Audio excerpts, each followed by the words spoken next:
Hello friends, मेरा नाम है मेहुल शर्मा और आपका स्वागत है मेरी इस नई वीडियो में। चलिए शुरू करते हैं।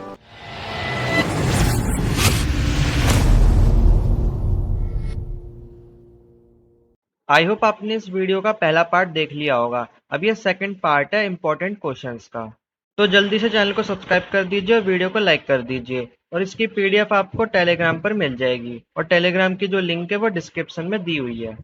तो देखिए, हमारा पहला क्वेश्चन है, रेदास की भक्ति भावना पर प्रकाश डालिए। तो देखिए, जो रेदास जी थे वो एक प्रसिद्ध भक्ति संत थे। और देखिए, 15वीं और 16वीं शताब्दी में जो रेदास जी थे, इनका बहुत ही ज्यादा समाज पर गहरा प्रभाव था। तो देखिए, इनकी जो भक्ति भावना थी ना, विशेष रूप से जो भगवान विष्णु जी है उनके लिए थी। तो जो रेदास जी थे वे अपने जो भक्ति साहित्य लिखते थे वो काफी सरलता से, संवेदनशील और साधारण भाषा में लिखते थे, और इससे वे अपनी भक्ति को प्रस्तुत करते थे। अब देखिए, रेदास जी के जो दोहे थे, सोहना और भजन आदि थे, वह भगवान के प्रति उनका जो अनंत प्रेम है उसको दर्शाते थे। और देखिए, यहाँ पे जो सोहना है इसका मतलब होता है सुंदर शब्द। तो उन्होंने अपनी कविताओं में, अपनी रचनाओं में ऐसे सुंदर सुंदर शब्दों का प्रयोग किया है जिससे वो अपना प्रेम प्रकट कर रहे हैं। और देखिए, जो रेदास जी थे वो एक समाज सुधारक भी थे। उन्होंने जितनी भी अपनी जो रचनाएं लिखी हैं उसमें उन्होंने असमानता और जातिवाद के खिलाफ संघर्ष भी किया है। और उन्होंने लोगों को हमेशा संबोधित किया है कि वो एक दूसरे के प्रति समानता, प्रेम और सहानुभूति रखें। और उनके जितने भी संदेश है ना, वो आज भी भक्ति, समरसता और मानवता के माध्यम से लोगों को आज भी प्रेरित कर रहा है। अब आपको अगले क्वेश्चन में बताना है कि जो गुरु नानक देव जी थे, उनकी जो भक्ति भावना है उस पे आपको प्रकाश डालना है।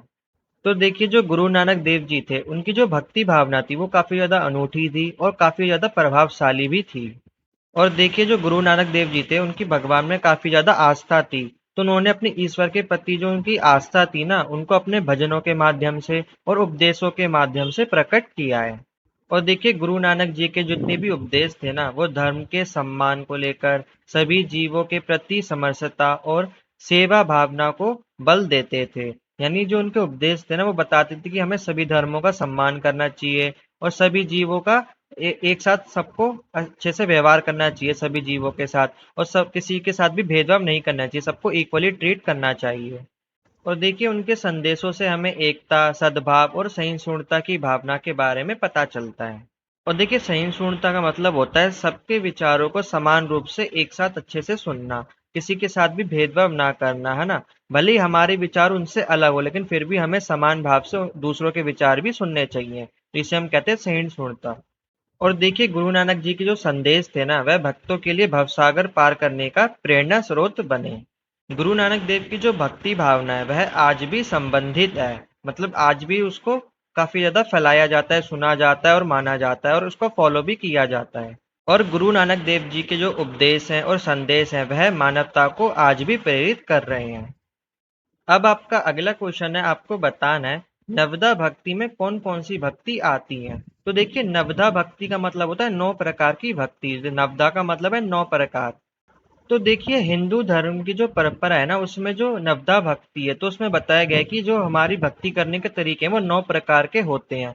तो देखिए, कौन कौन से हैं। पहला है श्रवण। तो देखिए, श्रवण प्रकार की भक्ति में क्या होता है कि हम भगवान की कथा करते हैं, कीर्तन करते हैं और सत्संग में जाके उनकी कथा सुनते हैं। तो ये हो गया आपकी पहले टाइप की भक्ति। दूसरा टाइप है कीर्तन। तो इसमें हम क्या करते हैं, भगवान का कीर्तन करते हैं, उनका नाम जपते हैं ना पूरी रात। हम उनके नाम को याद करते हैं, उनके जो भी गीत हैं वो सब गाते हैं और उनकी स्तुति करते हैं। तीसरा है स्मरण। इसका मतलब होता है भगवान को याद करना, भगवान का ध्यान करना, उन्हें स्मरण करना, है ना। एक जगह जब हम ध्यान लगाते हैं, भगवान को मन ही मन याद करते हैं।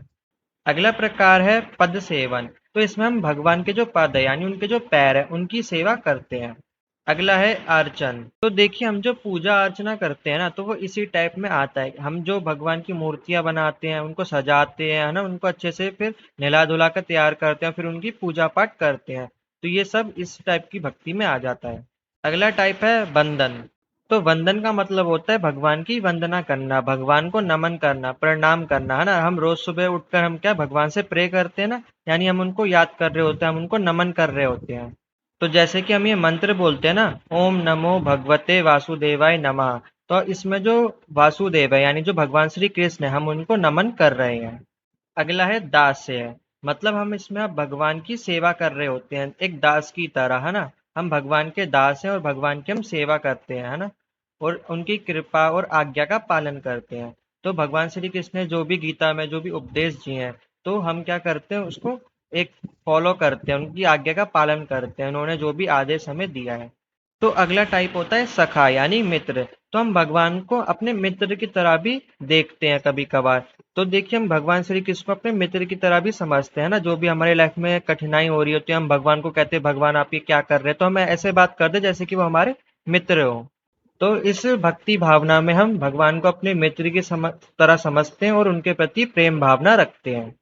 अगला है आत्मनिवेदन। तो देखिए इस टाइप में क्या होता है, जो मानव होता है वो अपने आप को पूरी तरह भगवान को समर्पित कर देता है और उन्हीं के इच्छानुसार जीवन को जीता है। जो महात्मा संत होते हैं ना, जो सन्यास ले लेते हैं, जो सात्विक जीवन जीते हैं, तो वो अपने आप को पूरी तरह भगवान के चरणों में समर्पित कर देते हैं। तो ये 9 प्रकार के भक्ति करने के टाइप थे, जिसमें जो भक्त होता है वो भगवान को अपने जो प्रेम है उसको दर्शाता है। अब अगला क्वेश्चन है हमारा, भक्ति के विभिन्न संप्रदायों पर विचार कीजिए। तो देखिए आपकी बुक में 5 संप्रदायों के बारे में बताया गया है। तो जो सबसे पहला संप्रदाय वह है राधा वल्लभ संप्रदाय। तो जो ये वाला संप्रदाय है ये कृष्ण भक्ति पर आधारित है, यानी ये जो संप्रदाय भगवान श्री कृष्ण की आराधना करता है। और ये संप्रदाय उत्तर भारत में प्रसिद्ध है, यानी जो नॉर्थ इंडिया है ना, जैसे उत्तर प्रदेश, हरियाणा, राजस्थान, तो यहाँ पर ये जो संप्रदाय प्रसिद्ध है। और इस संप्रदाय में राधा और कृष्ण के जो प्रेम है उसको अधिक महत्व दिया गया है। और तो और जो राधा वल्लभ संप्रदाय है, इनको भगवान के प्रति जो प्रेम भक्ति है उनका प्रतीक माना जाता है। अगला है निम्बार्क संप्रदाय। तो देखिए ये वाला जो संप्रदाय था ये मध्य और पूर्वी भारत में प्रसिद्ध था। मध्य मतलब मध्य प्रदेश, महाराष्ट्र, और पूरब की साइड यानी असम वगैरह की साइड ये जो संप्रदाय था प्रसिद्ध था। और देखिए इस संप्रदाय के जो संस्थापक थे वह थे आचार्य श्री निम्बार्काचार्य। तो देखिए ये जो संप्रदाय था ये भी भगवान श्री कृष्ण की सेवा करता था और उनके उद्देश्य का पालन करता था। और ये जो संप्रदाय था ना इसे वैष्णव संप्रदाय भी माना जाता था। तो देखिए जो वैष्णव संप्रदाय होता है वो संप्रदाय होता है जो भगवान विष्णु की पूजा करता है और उनके जो अवतार होते हैं राम, कृष्ण जी और जितने भी बाकी के अवतार है उनकी जो पूजा करता है। अगला था सखी संप्रदाय। तो ये वाला जो संप्रदाय था ये पश्चिम बंगाल में प्रचलित था और इस संप्रदाय के जो लोग थे वह भगवान श्री कृष्ण की भक्ति किया करते थे। अगला था गौड़ीय संप्रदाय। तो देखिए इस संप्रदाय के लोग गौड़ीय जीवात्मा और परमात्मा के जो साक्षात्कार है उसमें विश्वास करते थे। तो जीवात्मा मतलब हो गए सभी जीव, जानवर, पशु, मनुष्य, सब जीवात्मा और परमात्मा इनके बीच का जो साक्षात्कार है उसमें ये मानते थे। और ये वैष्णव ये संप्रदाय थे, मतलब ये भी भगवान श्री कृष्ण की पूजा करते थे। और देखिए इसमें वैष्णव तत्व ज्ञान को अधिक महत्व दिया जाता था। मतलब देखिए जो भगवान श्री कृष्ण ने अपने जो भगवत गीता में जो बताया ना कि भक्ति कैसे करनी चाहिए, जो भक्ति योग बताया है, तो उसके माध्यम से ये जो संप्रदाय था उन चीजों को फॉलो करता है और भगवान को पाने की प्राप्त करने की कोशिश करता है। अगला है वल्लभ संप्रदाय। और देखिए कंफ्यूज मत हो जाना, पहला वाला था राधा वल्लभ और ये दूसरा वाला है वल्लभ संप्रदाय, दोनों अलग अलग है। तो देखिए ये जो संप्रदाय है पुष्टि मार्ग को फॉलो करता था और ये मैंने आपको इसकी जो पहला पार्ट है उसमें भी ये समझाया कि पुष्टि मार्ग क्या होता है। तो ये जो संप्रदाय है पुष्टि मार्ग को फॉलो करता था और ये श्री नाथ जी की प्रेम में प्रसिद्ध था। यानी श्रीनाथ जी कौन है? भगवान श्री कृष्ण। तो ये संप्रदाय भी वैष्णव संप्रदाय था और इस संप्रदाय में भक्ति और प्रेम के माध्यम से भगवान की सेवा करने पर जोर दिया जाता था। अब आपका अगला क्वेश्चन है, भारतीय भक्ति का उद्भव और विकास को समझाइए।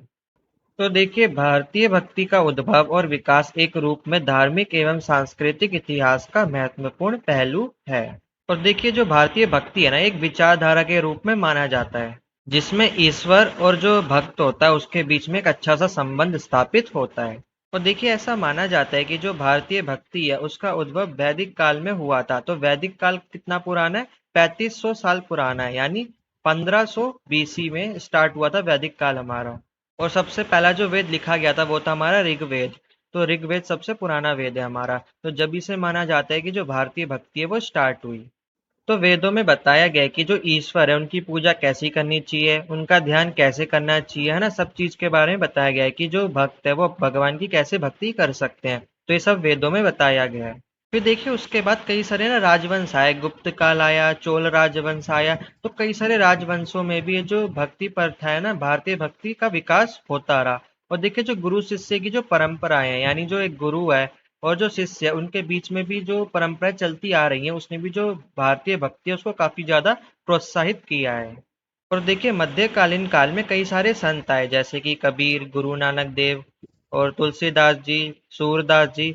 इन्होंने भी अपना काफी ज्यादा महत्वपूर्ण योगदान दिया है, जिसको हम ऑलरेडी डिस्कस कर चुके हैं। तो इन कवियों ने कई सारे अपने दोहे दिए, है ना, काव्य दिए, भजन आदि दिए, कई सारे संगीत भी दिए, जिनकी मदद से हम भगवान की भक्ति कर सकते हैं। और देखिए उसके बाद भी ना कई सारे भक्ति आंदोलन भी चलाए गए थे, जिसकी वजह से समाज में धार्मिक एकता बढ़ी है और समरसता की भावना भी बढ़ी है।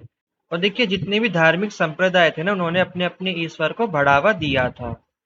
और इसी के साथ ये भारतीय संस्कृति में भक्ति का जो स्थान है वो काफी ज्यादा मजबूत किया। तो इसी प्रकार जो भारतीय भक्ति है उसका उद्भव हुआ और विकास हुआ। और भारतीय भक्ति ने ही समाज को धार्मिक और आध्यात्मिक दृष्टिकोण से एकजुट करने में मदद किया। अब देखिए अब हम पढ़ेंगे शॉर्ट नोट्स को। आपको शॉर्ट नोट लिखने को भी आ सकते हैं। तो हमारा पहला शॉर्ट नोट है, भक्ति का अर्थ क्या है। तो देखिए भक्ति का अर्थ है दिव्य भावना और निष्ठा से किया गया ईश्वर या देवी देवता के प्रति आदरानुसार की जाने वाली आत्मिक और आध्यात्मिक सेवा। यानी देखिए भक्ति का एक दिव्य भावना है। जब भक्त भक्ति करता है तो उसको एक दिव्य भावना का अनुभव होता है। वह निष्ठा से ईश्वर की और देवी देवताओं की सेवा करता है। और देखिए भक्ति क्या है, एक धार्मिक अनुष्ठान है, प्रार्थना है, ध्यान है और आराधना है, जिसके माध्यम से जो व्यक्ति है वह अपने मन को शुद्ध करता है, समर्थ करता है और अपने मन को संतुष्ट बनाए रखता है। अगला शॉर्ट नोट है, संत तिरुवल्लुवर के बारे में आपको बताना है। तो देखिए संत तिरुवल्लुवर, जिनका असली नाम तिरुवल्लुवरैयर है, तो ये ना एक प्रसिद्ध तमिल संत थे और एक आध्यात्मिक कवि भी थे। और इनका जन्म 7वीं शताब्दी में हुआ था और चेन्नई के पास में हुआ था। और इनकी कुछ प्रमुख रचनाएं हैं, जिसका नाम है तिरुवक्कुलर। तो इनकी जो ये रचना है ना तिरुवक्कुलर, ये दिव्य ज्ञान, नैतिकता और धर्म के विभिन्न पहलुओं को संवेदनशीलता पूर्वक समझाती है। और देखिए इनकी जो कविताएं है ना वो भारतीय साहित्य में काफी ज्यादा महत्वपूर्ण मानी जाती है। और तो और इनको दक्षिण भारतीय संत और धार्मिक विचारधारा का प्रतिनिधि भी माना जाता है। अगला आपका है निर्गुण भक्ति और सगुण भक्ति का अंतर बताइए। तो देखिए निर्गुण भक्ति में जो भक्त होता है वो ईश्वर को गुण रहित और अव्यक्त सत्ता के रूप में प्रतिष्ठित करता है।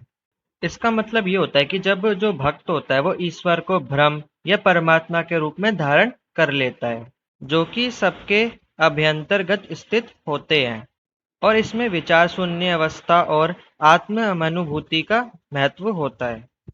तो देखिए ध्यान से समझिए, इसमें हम क्या कर रहे हैं, जब हम ध्यान लगाते हैं तो अपने मन में क्या है, हम परमात्मा को याद कर रहे होते हैं, ब्रह्म को याद कर रहे होते हैं। तो जब हम उनको अपने अंतर मन में धारण कर लेते हैं ना, तो हम उनको याद कर रहे होते हैं। तो ये जो हम भक्ति कर रहे होते हैं, उनका ध्यान कर रहे होते हैं, यही आता है निर्गुण भक्ति। इसी को कहते हैं निर्गुण भक्ति करना। तो इसमें हम किसी भी मूर्ति पूजा नहीं कर रहे हैं, है ना। हम किसी भी राम जी को, कृष्ण जी को, हनुमान जी को, इनको याद नहीं कर रहे हैं। हम परमात्मा को याद कर रहे होते हैं, ब्रह्म को याद कर रहे होते हैं। और ये जो ब्रह्म है, परमात्मा, ये हमारे अंतर मन में, आत्मा के अंदर बैठी हुई होती है ना। तो यहाँ पे लिखा हुआ है ना, ये सबके अभ्यंतर्गत स्थित होती है। तो अभ्यंतर्गत का मतलब ये जो परमात्मा है वो हमारे आत्मा के अंदर विशेष रूप से जो विराजमान है, हम उनको याद कर रहे हैं। तो ये टाइप की जो भक्ति है ये निर्गुण भक्ति कहलाती है। और सगुण भक्ति में इसका उल्टा हो जाता है। इसमें हम मूर्ति पूजा करते हैं ना, देवी देवताओं को याद करते हैं, विशेष रूप से उनका जो इमेज है, उनकी जो तस्वीर है वो हमारे मन में आ जाती है। जब भी हम राम जी की पूजा करते हैं, कृष्ण जी की पूजा करते हैं, तो उनकी जो छवि है वो हमारे मन में आ जाती है। तो ये वाली जो भक्ति होती है सगुण भक्ति कहलाती है।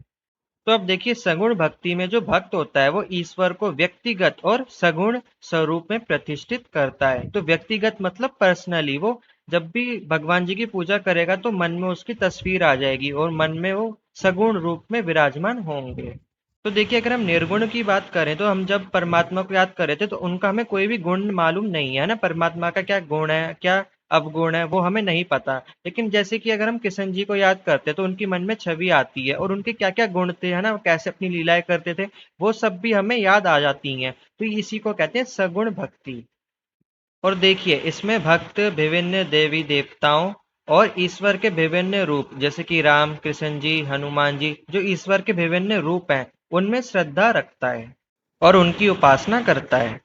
और देखिए, इस टाइप की जो भक्ति होती है, इसमें जो पूजा, आराधना और भजन होता है, इसका ज्यादा महत्व होता है। आई थिंक अब आपको समझ आ गया होगा निर्गुण भक्ति क्या है और सगुण भक्ति क्या है। निर्गुण में हम परमात्मा को याद कर रहे होते हैं जिनका कोई भी गुण नहीं होता है, और इनको हम कोई भी पूजा पाठ नहीं करते, इनको हम बस ध्यान करते हैं और ध्यान में इनको याद कर रहे होते हैं। और सगुण भक्ति में हम इनके जो अवतार हैं, यानी जो ईश्वर है, उनके जो अवतार है, उनको याद कर रहे होते हैं और उनकी पूजा आराधना कर रहे होते हैं, पूजा कर रहे होते हैं, उनका ध्यान कर रहे होते हैं, है ना, और उनकी जो उनके आज्ञा है उनका पालन कर रहे होते हैं। तो ये दोनों में अंतर होता है। अगला है हमारा अद्वैतवाद के मुख्य विशेषताएं बताइए। तो आपको याद होगा, ये मैंने आपको पहले पार्ट में भी बताया था और मैंने कहा था कि आपको अलग से शॉर्ट नोट में भी आ सकता है। तो देखिए, ये जो अद्वैतवाद है ना, जो हमारे वेदांत है, यानी जो हमारे उपनिषद है, वहां से इनको लिया गया ये अद्वैतवाद को। इसको आप ऐसे समझ सकते हैं कि एक टाइप की फिलोसफिकल टर्म है अद्वैतवाद। इसमें क्या होता है कि हर जीव में ब्रह्म यानी भगवान को देखा जाता है। तो देखिए, इसमें जो ब्रह्म है, जो एकमात्र सत्य है, तो जो संपूर्ण विश्व है ना, जो संपूर्ण सत्य है, वो सब इस ब्रह्म के अंतर्गत आ जाता है। तो देखिए, अद्वैतवाद एक दर्शन है, दर्शन मतलब एक फिलॉसफी है। तो यह दर्शन माया के माध्यम से जो ज्ञानी व्यक्ति होता है और जो अज्ञान व्यक्ति होता है, अज्ञान व्यक्ति कौन होता है, जो भगवान में विश्वास नहीं करता, वो कहता है कि ऐसी कोई चीज नहीं होती है। और ज्ञानी व्यक्ति जिसने हर सारे वेद पढ़े हुए हैं, जिसको सत्य का ज्ञान होता है। तो जो ज्ञानी व्यक्ति होती है ना, ज्ञानी व्यक्ति होता है, उसको अज्ञानी व्यक्ति के द्वारा परेशान किया जाता है इस माया के माध्यम से। और माया क्या है, ये पूरा संसार। तो इस संसार में जो लोग होते हैं ना अज्ञानी, जो कहते हैं भगवान नहीं होता, ये सब साइंस के द्वारा चल रहा है, तो जो ऐसे अज्ञानी व्यक्ति होते हैं, वो जो ज्ञानी व्यक्ति होते हैं जिनको सत्य पता है, उनको परेशान करते हैं। और देखिए, जो मोक्ष की धारणा है ना, जो हम कहते हैं ना, हम भगवान की भक्ति करेंगे, भगवान को याद करेंगे तो हमें मोक्ष मिल जाएगा। तो ये जो सिद्धांत है, ये भी अद्वैतवाद में आ जाता है। और देखिए, जो अद्वैतवाद है वो व्यक्ति को अहंकार और वासनाओं से मुक्त करने का रास्ता दिखाता है और उसे आत्म स्वरूप को पहचानने का मार्ग दिखाता है। यानी जो अद्वैतवाद है वो व्यक्ति को कहता है कि तुम अपना अहंकार छोड़ो, अपनी वासनाएं जितनी भी हैं उसको त्याग करो और अपने आप को पहचानो कि तुम कौन हो। और देखिए, जो अद्वैतवाद है ये वेदों के अंदर काफी ज्यादा प्रमुख विचारधारा है, क्योंकि इसी में आधी से ज्यादा जो विचारधारा है वो आ जाती है। ये जो अद्वैतवाद है ये कहता है कि सबके अंदर भगवान होते हैं। ये लोगों को भगवान को पाने का राह दिखाता है ना, उनको जितनी भी गलत चीजें, अहंकार, वासना है, उनको त्यागने का रास्ता दिखाता है। और मोक्ष को कैसे पाया जा सकता है उसका भी मार्ग दिखाता है। तो अगर व्यक्ति उपनिषद पढ़े और जो अद्वैतवाद की जो विचारधारा है उसको अच्छे से समझ लेता है तो उसे जो ब्रह्म ज्ञान है वो प्राप्त हो जाता है। और जो ये ब्रह्म ज्ञान है ना, यही सबसे सत्य ज्ञान है और सबसे शुद्ध ज्ञान है। तो ये जो अद्वैतवाद है ना, जो वेदांत का दर्शन है, ये भारतीय धार्मिक विचारधारा में सबसे ज्यादा व्यापक रूप में प्रचलित है। क्योंकि आप सुनते होंगे कि सभी लोग कहते हैं कि हर जीव में भगवान है, तो इससे आपको पता चलता है कि ये जो अद्वैतवाद है कितना ज्यादा प्रचलित है। तो आज के लिए बस इतना ही। कमेंट में जय श्री कृष्ण लिख दीजिए। तो वीडियो को लाइक कर दीजिए, चैनल को सब्सक्राइब कर दीजिए। मैं मिलता हूँ आपको इसकी नेक्स्ट वीडियो में, तब तक के लिए जय हिंद।